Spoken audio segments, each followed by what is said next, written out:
Welcome back, Pokemon fans. Angel of the Night here. We are back again with the Team Star Challenge, and as you guys know, this is a single battle formatted competition where we use Pokemon from Team Star. Every team, of course, does have to bring a Revavroom to the battle, and we are gonna get right into it here. So, the opponent here today is gonna bring in a Drought Torkoal, and that's going to be floating on an air balloon, and of course, we've got ourselves an Annihilape. Now what we're going to do here, we're going to go in for the Terrestrial to Water, so that way we can hopefully resist any kind of fire-based moves that may be coming from that Torkoal in the future.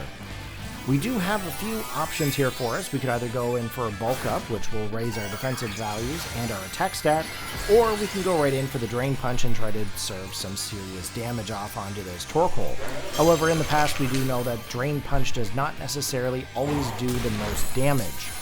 However, it will regain a little bit of health just in the event that we do take some damage this turn.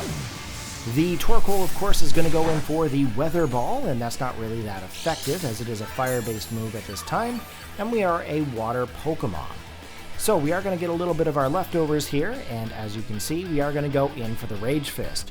Now, Rage Fist, of course, is a Ghost-type move, and it works better the more damage that you receive, or more hits, rather.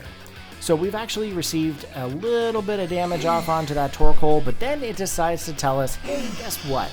I've got Solar Beam. And you know what? This is actually one of the first Torkoal that we've actually seen have Solar Beam, which is actually pretty impressive. Everybody has either gone for like an Earthquake, or an Earth Power, or an Eruption, or a Heat Wave.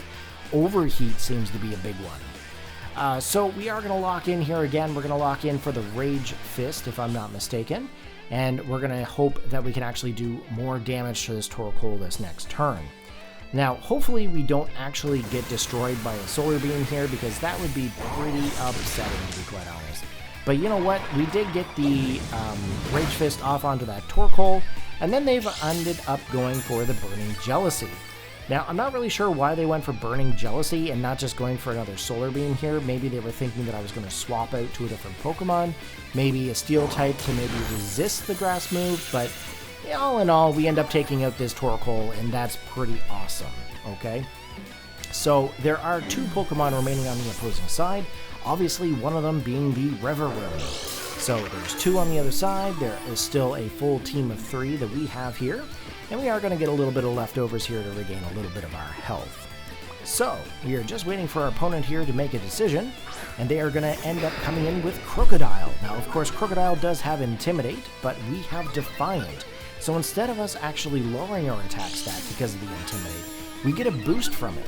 Now, unfortunately for us, they also have a Mirror Herb, which means that they can actually copy the stat boost as well. So they've also got a +1 in attack.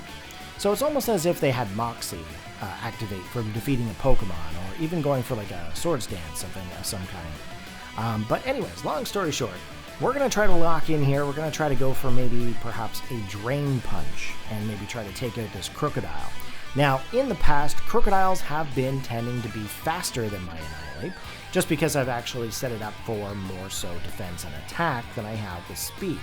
So we'll see what happens here. So they are going to end up going in for the knockoff, and unfortunately with that attack boost, it was enough to be able to pick up the KO with the Annihilape. So unfortunately for us, we go down, but we still have two Pokemon remaining, and of course, I'm going to assume... Oh, I can't really assume here. That Pokemon does not have Moxie. However, my Krookodile has Moxie.